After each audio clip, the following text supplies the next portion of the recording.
చాలా మంది అంటా ఉంటారు, బండి సంజయ్ తెల్లదశ హిందుత్వం మారుతాడు, హిందుత్వమే మారుతాడు, హిందూ ముస్లిం మధ్య విభేద సృష్టించని చాలా మంది అంటారు, హేళన చేస్తాంటారు, సోషల్ మీడియా పెడతాంటారు. నేను అవి ఎవ్వరూ పట్టించుకోను. ఇవాళ ఈ దేశ చరిత్రను తెలుసుకోవాలి. మన స్వార్థ రాజకీయాల కోసం ఈ దేశ ఐక్యతను, సనాతన ధర్మాన్ని, మన సంస్కృతి సంప్రదాయాలను వాటిని విమర్శించే ప్రయత్నం చేస్తే పాకిస్తాన్, బంగ్లాదేశ్ లాంటి దేశాలకు ఈ దేశంలో విచ్ఛిన్నం చేసేటువంటి అవకాశం ఇచ్చిన వాళ్ళ విషయాన్ని గుర్తుంచుకోవాలి. ఈ సనాతన ధర్మము, మన సంస్కృతి సంప్రదాయాలే మనకు పెద్ద ఆస్తి.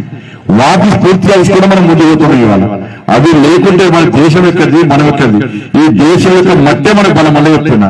ఈ దేశంలో హిందూ సనాతన ధర్మంలో మనకు బలం, ఈ దేశంలోని సంస్కృతి సంప్రదాయాలే మనకు బలం. వాటి వలనే ఈ దేశంలో ప్రజలకు ఐక్యత వస్తున్నది. ఈ దేశం సంఘటితం ముందు పోతున్నది. ఇలా పాకిస్తాన్ అనే దేశాలు వస్తే కూడా అందరం ఏకతాటిపై వస్తుంది.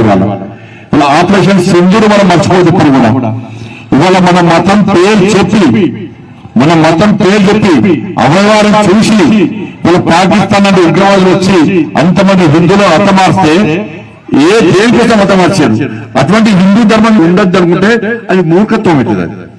కాబట్టి దయచేసి స్వార్థ రాజకీయాల కోసం మనం ధర్మాన్ని హేళన చేసే ప్రయత్నం చేయద్దు. మన సనాతన ధర్మాన్ని, సంస్కృతి సంప్రదాయాన్ని హేళన చేసే